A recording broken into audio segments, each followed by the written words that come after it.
পৌষের মধ্যভাগে সারা দেশে বেড়েছে শীতের দাপট, বইছে হিমেল হাওয়া। কনকনে ঠান্ডায় জবু থবু জনজীবন। শীতের পাশাপাশি বেড়েছে কুয়াশারও দাপট। সকালে বিভিন্ন সড়কে হেডলাইট জ্বালিয়ে গাড়ি চলতে দেখা যায়। আজ সকাল 9টায় দেশের সর্বনিম্ন তাপমাত্রা রেকর্ড করা হয় চুয়াডাঙ্গায় 9.8 ডিগ্রি সেলসিয়াস। তীব্র শীতে সবচেয়ে বেশি বিপাকে হতদরিদ্র আর খেটে খাওয়া মানুষ। খড়কুটো জ্বালিয়ে একটু উষ্ণতা পাওয়ার চেষ্টা অনেকের। এদিকে শীতের তীব্রতা বৃদ্ধির সাথে সাথে বাড়ছে ঠান্ডাজনিত রোগের প্রকোপও। আক্রান্তদের মধ্যে বেশিরভাগ শিশু আর বৃদ্ধ। এই মাসে একাধিক শৈত্যপ্রবাহের পূর্বাভাস দিয়েছে আবহাওয়া অফিস। হিরে বাতাস, এই বাতাসের চলাফেরা করা যাচ্ছে না বর্তমানে। কাজ কাম তো বর্তমানে এই ঠান্ডার জন্য তো হচ্ছে না, আরও ফির কাজও নাই। সকাল থেকে যে ঠান্ডায় মনে করেন বেড়াইতে পারতেছি না, তবে গতবারের চেয়ে এবার আরো বেশি ঠান্ডা পড়ছে। আগামী 2 মাসের মধ্যে 8 থেকে 10টি মৃদু থেকে মাঝারি ধরনের শৈত্যপ্রবাহ যাওয়ার সম্ভাবনা রয়েছে এবং 2 থেকে 3টি তীব্র ধরনের শৈত্যপ্রবাহ, যেটাকে আমরা 4 থেকে 6 ডিগ্রি সেলসিয়াস তাপমাত্রা বলি, এই ধরনের শৈত্যপ্রবাহ যাওয়ার সম্ভাবনা আমাদের উত্তর পশ্চিম অঞ্চলে বিশেষ করে এবং মধ্য অঞ্চলে রয়েছে।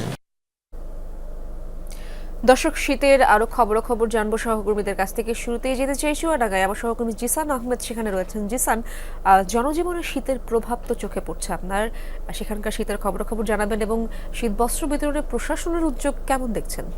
ইসরাত, মৌসুমের দ্বিতীয় দফায় শৈত্যপ্রবাহ বয়ে যাচ্ছে চুয়াডাঙ্গার উপর দিয়ে।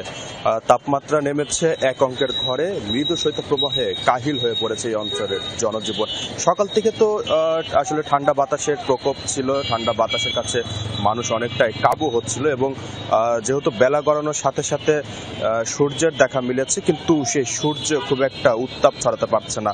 ঘড়িতে সময় 11টা বাজে, কিন্তু সাধারণ মানুষ এখনো কিন্তু গরম কাপড় পরে তারা রাস্তায় বের হচ্ছেন। অনেকে ভারী কাপড় পরে আসলে শীত নিবারণের চেষ্টা করছেন। রাস্তায় কিন্তু সাধারণ মানুষের আনাগোনাও অনেকটাই কমেছে, যান চলাচল কমেছে। সব থেকে বেশি বিপাকে পড়েছে শ্রমজীবী নিম্ন আয়ের হতদরিদ্র মানুষেরা, যারা আসলে এই দৈনন্দিন কার্যক্রম করে তাদের জীবিকা নির্বাহ করে। সেই মানুষগুলো কিন্তু আসলে তাদের কার্যক্রম ব্যাহত হচ্ছে, ফলে তাদের দৈনন্দিন কার্যক্রমে কিন্তু এবং জীবিকার উপরে একটি ভাটা পড়েছে। আর শীতবস্ত্র কার্যক্রমের যেই কথা জানতে চেয়েছেন, আমরা দেখেছিলাম গত চলতি মৌসুমের গত শৈত্যপ্রবাহের সময় জেলা প্রশাসনের পক্ষ থেকে সরকারি উদ্যোগে শীতবস্ত্র অর্থাৎ সরকারি কম্বল বিতরণ করা শুরু হয়েছিল। সেই বিতরণ কিন্তু আসলে ধীরে ধীরেই চলছে। চুয়াডাঙ্গার 4টি উপজেলা প্রশাসনের মাধ্যমে এই শীতবস্ত্রগুলো বিতরণ হচ্ছে। তবে চাহিদার তুলনায় এই শীতবস্ত্রগুলো খুবই নগণ্য বলে আমাদের কাছে মনে হয়েছে।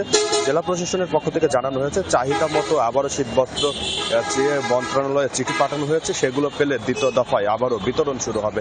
একই সাথে আবহাওয়া অফিসের পক্ষ থেকে যে পূর্বাভাস রয়েছে যে মৃদু শৈত্যপ্রবাহ বয়ে যাচ্ছে, তাপমাত্রা আগামী কয়েকদিনে আরো কিছুটা কমতে পারে। ইশরাত, জিসান, ধন্যবাদ আপনাকে। দর্শক, আমরা এবার রাজধানী খবর জানতে চাই। রাজধানীর বনানী থেকে যোগ দিয়েছেন আমার সহকর্মী এম এ আজিজ। রাজধানীতে শীতের প্রকোপ বাড়ায় নগরে কি ধরনের প্রভাব চোখে পড়ছে এবং আবহাওয়া অফিস কি বলছে এ ব্যাপারে? ধন্যবাদ ইরশাদ। আপনি জানেন আমি এখন আছি রাজধানীর বনানী এলাকায়। সারা দেশের মতো রাজধানীতেও কুয়াশার প্রকোপ আমরা বেশ দেখতে পাচ্ছি। আবহাওয়া অফিস জানিয়েছে যে মূলত সূর্যের দেখা না মেলায়, কুয়াশার কারণে সূর্যের দেখা না মেলায় রাজধানী সহ সারা দেশেই শীতের অনুভব বেশি হচ্ছে। এর ফলে যারা খেটে খাওয়া মানুষ আছেন, বিশেষ করে রিক্সা চালক, দিনমজুর, এমনকি রাজধানীতে যারা আইন শৃঙ্খলা বাহিনী, বিশেষ করে ট্রাফিক পুলিশের দায়িত্ব পালন করছেন, তাদের দায়িত্ব পালনেও বেশ ভোগান্তি পোহাতে হচ্ছে। তো আবহাওয়া অফিস জানিয়েছে মূলত এরকম পরিস্থিতি আরো বেশ কয়েকদিন থাকতে পারে। এর মধ্যে যাদের বিশেষ করে যারা শিশু এবং বয়স্ক মানুষ যারা আছেন, তাদেরকে বাড়তি যত্ন নেওয়ার কথা জানিয়ে পরামর্শ দিয়েছে আবহাওয়া অফিস। তারা বলছেন যে এই ঠান্ডার মধ্যে যদি বয়স্ক এবং বাচ্চাদের বাড়তি যত্ন না নেওয়া হয়, তাহলে ঠান্ডাজনিত নানা রোগে তারা আক্রান্ত হতে পারেন। এছাড়া রাস্তায় যারা বের হচ্ছেন, বিশেষ করে যারা খেটে খাওয়া মানুষ এবং যারা অফিসগামী মানুষ যারা আছেন, বিশেষ করে স্কুল শিক্ষার্থী যারা আছেন, তাদেরকে বাড়তি গরম কাপড় পরে বাইরে যাওয়ার পরামর্শ দেওয়া হচ্ছে। এর পাশাপাশি যারা বিভিন্ন যানবাহনে চলাফেরা করছেন তাদেরকেও সতর্কতার জন্য হেডলাইট ব্যবহার করার জন্য পরামর্শ দিয়েছে আবহাওয়া অফিস।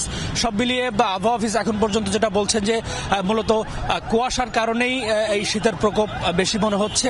এর পাশাপাশি আবহাওয়া অফিস জানিয়েছে যে এখন আপাতত বৃষ্টির কোনো সম্ভাবনা না থাকলেও আগামী সপ্তাহে মেঘলা আকাশ এবং তার সাথে হালকা বৃষ্টির সম্ভাবনা রয়েছে। আজিজ, ধন্যবাদ আপনাকে, বিস্তারিত তথ্য আমাদেরকে জানাচ্ছিলেন।